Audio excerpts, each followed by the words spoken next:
Hello दोस्तों, कैसे हो आप लोग। IBPS वैकेंसी आ चुकी है जिसमें से 7,000 से प्लस तो वैकेंसी आपकी क्लर्क की हैं, उसके बाद में PO यानी प्रोविजनल ऑफिसर की हैं, स्केल 1 2 3 की। सो अब हम जानेंगे इस पूरे इसमें नोटिफिकेशन में क्या क्या दिया गया है। तो आइए देखते हैं इसमें। तो जो RRB की हर साल ये वैकेंसी आने वाली है, ऐसी नहीं है कि ये पहली बार आ रही है। तो ग्रामीण जो बैंक होती हैं उनमें ये वैकेंसी होती है। तो इसमें जो प्रोसेस है उसके बारे में जानेंगे, क्या क्या इसमें मांगा गया है, पेपर किसका कैसे होता है और कितना पेपर के लिए क्या क्या चाहिए, मतलब क्या क्या सब्जेक्ट्स पूछे जाते हैं। तो कुछ लोगों को पता होगा, कुछ लोग शायद नए हों। तो जैसे कि इसमें जो प्रीलिम्स वगैरह है उसमें कौन से कौन पेपर का कट ऑफ वगैरह मतलब कैसे जाता है, उसके बाद में इसकी जो ओवरऑल मेरिट उठाई जाती है या फिर सेक्शनल मेरिट लगती है, वो सारी की चीज़ें हम इसमें जानेंगे। तो ये जो रिक्रूटमेंट जो इस तरह से ये वैकेंसी आई है, तो ये 14th recruitment group A officers scale 1 2 3 and officer scale मतलब ऑफिस ग्रुप A की और ग्रुप B की है। जो ऑफिसर असिस्टेंट जो मल्टीपर्पज़ के लिए होते हैं, to be conducted in the institute bank personnels. So आइए देखते हैं और आगे। नॉट देयर यार, ओके।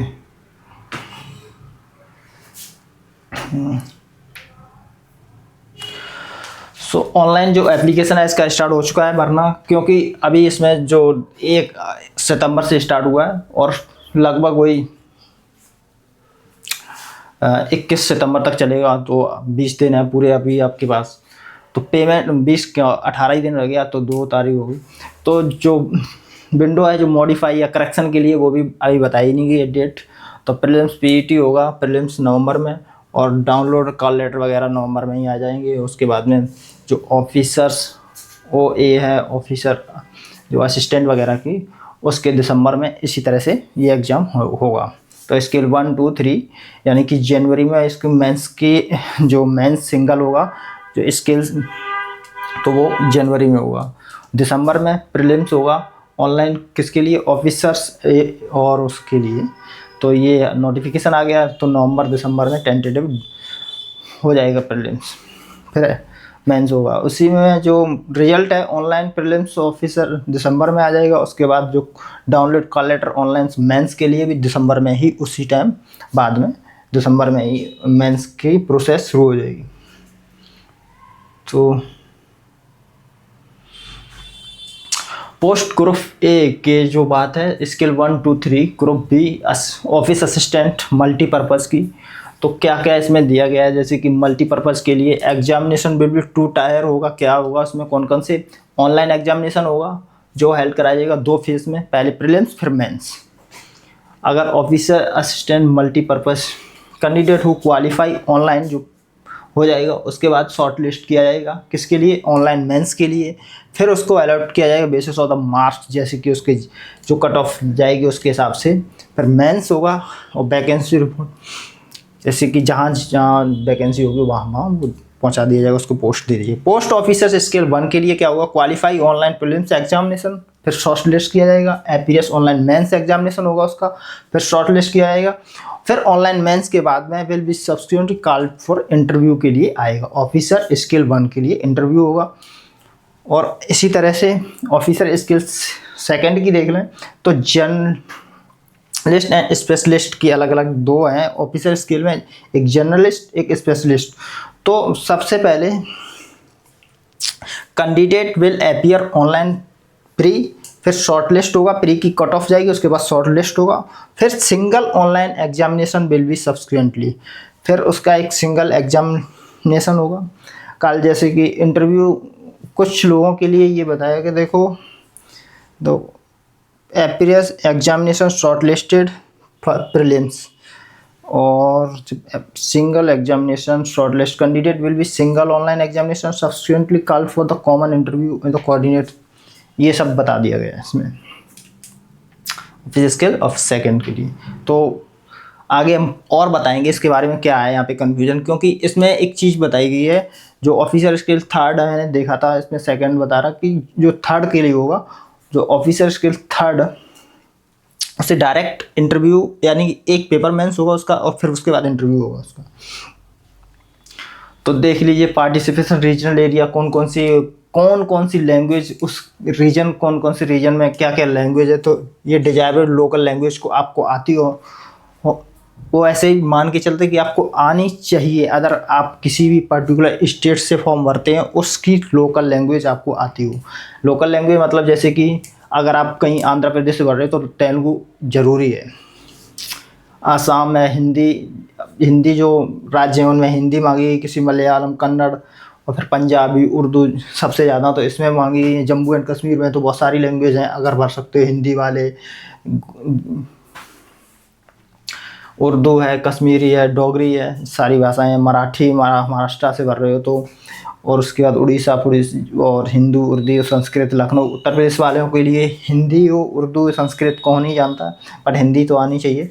उत्तराखंड में वैसे ही हिंदी, संस्कृत, बंगाली, नेपाली।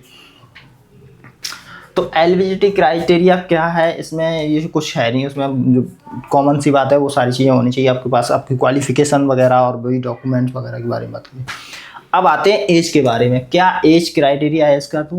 तो एज 18 से 28 साल की जो इसके अंडर आती है एज, वो भर सकता है मल्टी पर्पज़ जो ऑफिस असिस्टेंट है उसके लिए। तो कैंडिडेट्स 1997 और 2007 के बीच का होना चाहिए उसका जन्म, जहाँ मतलब इस डेट्स के अंदर, इस डेट्स के बाद का, इस डेट से पहले का, बहुत डेट आर इंक्लूसिव है। ऑफिसर स्केल फर्स्ट के लिए जो असिस्टेंट मैनेजर है, जो वैकेंसी है उसकी 18 से 30 है। इसमें 95 दिया गया है, 1995, 2/7/1995 और 1/9/2007, बहुत इन डेटों को भी इंक्लूसिव लिया गया है।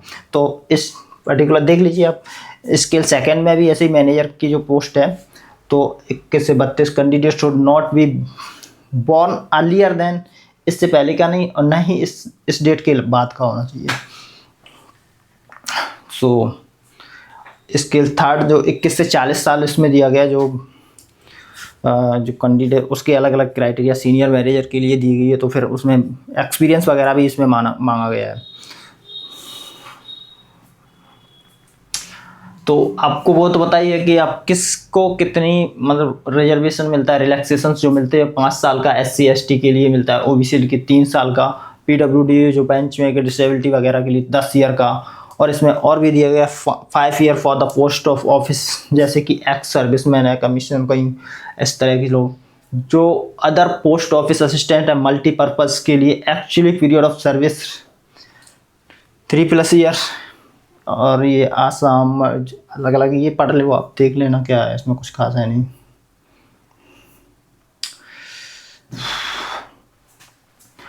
बैचलर,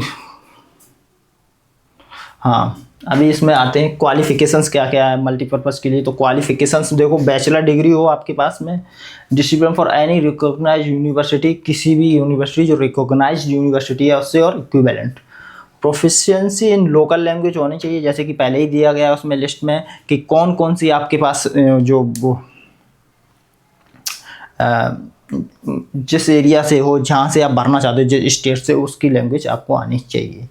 सो ऑफिसर इसके सेकंड के लिए भी ये बताया गया कि discipline from recognized university is equivalent, किसी भी यूनिवर्सिटी से हो जो रिकॉग्नाइज्ड यूनिवर्सिटी होनी चाहिए। Preference give be candidate who degree, जिसके जैसे कि एग्रीकल्चर हो गया, हॉर्टिकल्चर हो गया, forestry, animal husbandry, veterinary science और एग्रीकल्चर इंजीनियरिंग, इस तरह की कोई भी आपके पास डिग्री है, आपने कुछ कर रखा है टेक्नोलॉजी, मैनेजमेंट, लॉ, इकोनॉमिक और अकाउंटेंसी वगैरह की जिसके पास है, तो उन लोगों को क्या प्रेफरेंस दी जाएगी local language and prescribed by the party RRB। Officer इसके सेकंड के लिए देखिए सेम बात लिखी है, इसमें मिनिमम 50% मांगी है मार्क्स, और इन एग्रीगेटेड प्रेफरेंस दिया गया है कि to be candidate have degree in banking, finance, marketing, agriculture, इस तरह का कुछ भी है। 2 years as an officer in bank या फाइनेंशियल इंस्टीट्यूट, किसी भी इंस्टीट्यूट में उसने कुछ काम किया हो, किसी लॉ किसी ऐसी जो बैंकिंग सेक्टर में या फिर फाइनेंस सेक्टर में, तो उसके लिए यहाँ पे कुछ पर्टिकुलर चीज़ें मांगी गई हैं। तो डिग्री होनी चाहिए और इस इक्विवेलेंट विद मिनिमम 50% कुछ भी हो, preference will be given by the candidate who have finance, इस तरह के उसे प्रीफरेंस दिया जाएगा। इसी तरह से इसमें इंफॉर्मेशन टेक्नोलॉजी ऑफिसर यानी एक स्पेशलिस्ट ऑफिसर के लिए जो है तो बैचलर डिग्री हो रिकॉग्नाइज यूनिवर्सिटी से, जैसे कि electronics, communication, computer science, information technology और इक्विवेलेंट कुछ भी इससे।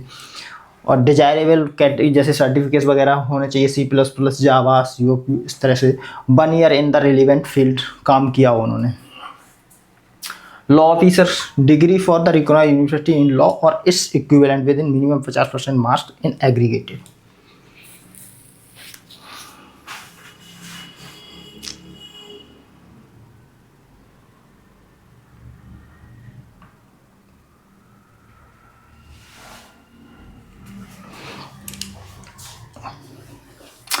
सो इसमें कोई ऐसा सर्टिफिकेट हो वो नहीं मांगा गया, लेकिन पर्टिकुलरली अगर तुम्हें इस तरह की चीज़ें हैं तो आपको वो 50% मतलब जो 50% मार्क्स होने चाहिए, उसके अलावा जो भी है तो वो तुम्हें प्रेफरेंस देंगे। तो 2 years ऑफ एन एडवोकेट और should have work in law officer banking finance institute of period of not less than 2 years, कम से कम 2 साल का इसमें होना ही चाहिए। और 1 year as a charter accountant, और इसमें जो मांगा गया है तो इंफॉर्मेशन टेक्नोलॉजी ऑफिसर के लिए 1 year इन रिलेवेंट फील्ड, इसमें 1 year इन चार्टर अकाउंटेंट हो जो चार्टर्ड अकाउंट के लिए, लॉ ऑफिसर के लिए 2 years एज इन, और ट्रेजरी मैनेजमेंट के लिए 1 year in the relevant field.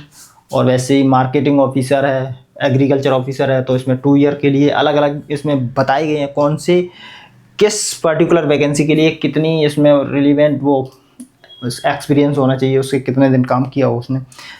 अब आते हैं सेकंड ऑफिसर स्किल सेकंड पे, जो भी बैचलर डिग्री है इन एनी डिसिप्लिन फ्रॉम 50% तो आपके पास मार्क्स होने चाहिए।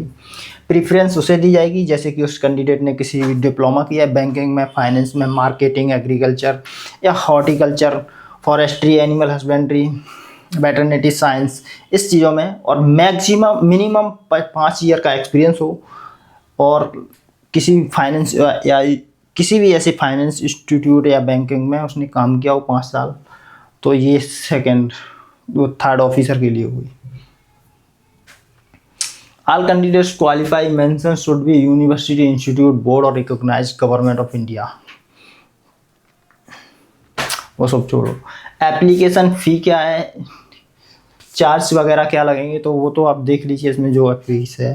बट हम आते हैं एग्ज़ाम पे, क्या क्या एग्जामिनेशन में मांगा जाएगा आपको। तो ऑफिसर स्किल फर्स्ट के लिए, ऑफिसर असिस्टेंट के लिए सॉरी, मल्टीपर्पज़ वाले के लिए एक रीजनिंग का पेपर होगा और न्यूमेरिकल। तो इस पेपर में क्या क्या आएगा, रीजनिंग और न्यूमेरिकल एबिलिटी सिर्फ फर्स्ट प्रीलिम्स के लिए, प्रीलिम्स एग्जाम के लिए, जो कि नंबर ऑफ क्वेश्चंस कितने होंगे 80, मैक्सिमम मार्क्स भी 80 होंगे। ड्यूरेशन अलग अलग दिया गया है, एक में 25 मिनट दिए गए हैं और जो न्यूमेरिकल एबिलिटी है तो उसमें 20 मिनट दिए गए। तो टोटल 45 मिनट में 80 क्वेश्चंस करने हैं। इसी तरह से ऑफिसर स्किल सेकंड की, उसमें भी रीजनिंग और एप्टीट्यूड पूछा जाएगा, same questions, same time duration, subject भी रीजनिंग क्वांटिटी, बट अलग अलग होते हैं इनकी जो स्केल का, कौन से क्वेश्चंस क्लर्क में पूछे जाएंगे, कौन से क्वेश्चन आपको PO में, वो अलग अलग होते हैं ऑफिसर। तो यहाँ देखते हैं मेंस में क्या क्या है। मेंस में रीजनिंग आएगी, कंप्यूटर आएगा, जनरल अवेयरनेस आएगी, इंग्लिश लैंग्वेज, हिंदी लैंग्वेज, इनमें से चूज कर सकते हो हिंदी या इंग्लिश क्या लेनी है, न्यूमेरिकल एबिलिटी आएगी। तो 200 क्वेश्चन का होगा, 200 मैक्सिमम मार्क्स, 120 मिनट। इसी तरह से ऑफिसर स्किल फर्स्ट का मेंस का एग्जाम में reasoning, computer knowledge, general knowledge, general awareness sorry, और क्वांटिटेटिव एप्टीट्यूड, हिंदी इंग्लिश कोई लैंग्वेज ले सकते हो। सिंगल लेवल एग्जामिनेशन होगा सेकंड ऑफिसर स्किल के लिए। तो रीजनिंग, कंप्यूटर, ये सारी चीज़ें होनी चाहिए। तो जो क्वांटिटेटिव एप्टीट्यूड और डाटा इंटरप्रिटेशन आएगा सेकंड लेवल वाले। 200 क्वेश्चन, 50 मैक्सिमम, वो 200 मैक्सिमम मार्क्स, और ड्यूरेशन इसमें होगा 120 मिनट का। यानी कि 2 घंटे दे दिए हैं 200 क्वेश्चंस के लिए, उसमें से 40 हर के क्वेश्चन होंगे। और लैंग्वेज कोई चूज कर सकते हो, ऑप्शनल है हिंदी या English. Officer skill second specialist cadre के लिए जो है वो भी देखो, इसमें क्वेश्चंस देखो 240 नंबर का हो गया। इसमें प्रोफेशनल नॉलेज जो मांगी जाएगी वो पूछा जाएगा आपको। प्रोफेशनल जैसे मार्केटिंग हो गया, अलग अलग उसमें दिया गया ना था, तो उसकी जो भी होगी तो उस तरह से क्वेश्चन पूछे जाएंगे। और बाकी तो वो सेम ही है। और इसमें भी ऑफिसर स्किल थर्ड के लिए जो एग्ज़ाम होगा तो उसमें computer knowledge, financial awareness, Hindi, quantity aptitude 200 number. इसमें 240 दिए गए हैं, इसमें 200, क्योंकि इसमें एक सब्जेक्ट बढ़ा दिया ऊपर वाले ने, तो इसलिए हो गए 240। मैक्सिमम मार्क्स इसमें 200 होंगे और 150 मिनट का इसका पेपर होगा ये। अब sorry, score of 10 in the online examination prelims and mains, candidate the correct score of 10 each candidate different sessions में if held will be normalized using, उनकी एक normalize तरीका है तो उस तरह से किया जाएगा। एक परसेंटाइल दिया जाएगा, उस मेथड के हिसाब से वो अपने करके देंगे। तो marks obtained in the online examination will be candidate short listed interview final in merit list. तो ये छोटी सी बात वही है सेम जो हम सब जानते ही हैं। तो candidate should post of the assistant multipurpose, तो हाउ टू अप्लाई, यानी कि इसमें जो फीस वगैरह देख लीजिए अब क्या क्या है। 1, 2 और 3 स्केल की 850 रुपये है। SC/ST वालों के लिए 175 है, असिस्टेंट के लिए 175 और 850 सेम। सो और क्या, प्रोसीड अप्लाई ऑनलाइन, इसमें कुछ नहीं है यार। सो यही था। देखो पर्टिकुलर जो इसके स्पेशलिस्ट वगैरह की मांगी गई तो उसमें तो अलग अलग चीज़ें मांगी गई हैं, बाकी चीज़ें सेम हैं। बट जो स्केल सेकंड और थर्ड में जो डायरेक्ट जो सेकंड पेपर होगा उसमें डायरेक्ट मांगा गया है, उनके लिए क्वालिफ़िकेशन है जो फर्स्ट प्रीलिम्स पेपर नहीं होगा। जो स्पेशलिस्ट है या स्केल थर्ड है तो उसमें सेकंड पेपर मेंस होगा और डायरेक्ट उनका इंटरव्यू होगा, क्योंकि उनके लिए वो ऑलरेडी किसी फाइनेंस या वैसे इंस्टीट्यूट में काम कर रहे हैं तो वो फॉर्म भर सकते हैं, बट उनका एग्ज़ाम डायरेक्ट मेंस वाला होगा। जो यही है, वैकेंसी काफ़ी अच्छी है, बहुत सारे इसमें क्लर्क की बहुत ज़्यादा वैकेंसी, मतलब जो मल्टीपर्पज़, सॉरी क्लर्क बोलते थे, मल्टीटास्किंग वाले हैं। और उसके बाद में जो वैकेंसी उसकी आई है officer scale first, second and third, उसमें अलग अलग चीज़ें मांगी गई हैं। 50% एक्चुअली मार्क होने चाहिए आपके पास, तभी आप अप्लाई कर पाओगे। और बाकी चीज़ें सेम ही हैं। और आपके लिए ये अच्छी बात है कि आपको जहाँ की लैंग्वेज आती है आप वहीं से अप्लाई करें। अदरवाइज़ आप महाराष्ट्र से या कहीं से कर देंगे तो फिर उसमें प्रॉब्लम हो जाएगी, क्योंकि आपको लोकल लैंग्वेज आती नहीं बाकी उसका। देन सेट और कुछ नहीं है यार, इतना ही था। Thank you. और आप लोग अगर अप्लाई करना चाहें तो मैं इसका वीडियो बनाऊंगा कि कैसे कैसे अप्लाई हो सकता है। आप आराम से करा सकते हैं जाके किसी उसमें कैफ़े वगैरह, किसी उसमें अपने लोकल की किसी भी जगह पे। तो थैंक यू, आज का वीडियो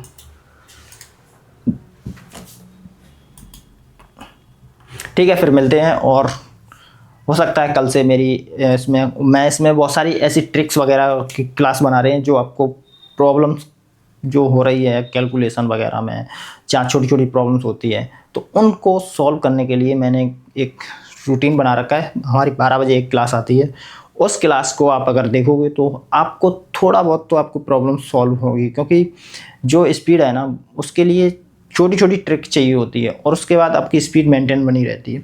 बट हम जब क्या करते हैं ना, स्पीड कम कब हो जाती है, जब हमें छोटी छोटी चीज़ें, जब हमें ध्यान नहीं रहती हैं, हम कैलकुलेशन कर रहे हैं और छोटी छोटी ट्रिक्स नहीं पता है, तो उनसे क्या होता है फिर हमें लंबा क्वेश्चन सॉल्व करना पड़ता है, उसके बाद टाइम लग जाता है। तो हमें क्या करना है, उस टाइम को ही कम करना है। तो उस टाइम को कम करोगे तभी उस लेवल पे पहुंचोगे। क्वेश्चन तो सभी सॉल्व कर लेते हैं, लेकिन एक टाइम लिमिट के अंदर सॉल्व करने हैं। तो उसके लिए मैंने ट्रिक्स और कुछ नए जो चीज़ें आप लोगों को शायद आपने पढ़ी हो या ना पढ़ी हो, मे बी आपको रिवाइज हो जाएगा। तो अगर आपको देखनी है मेरी क्लास तो 12 बजे डेली क्लास आती है। Thank you.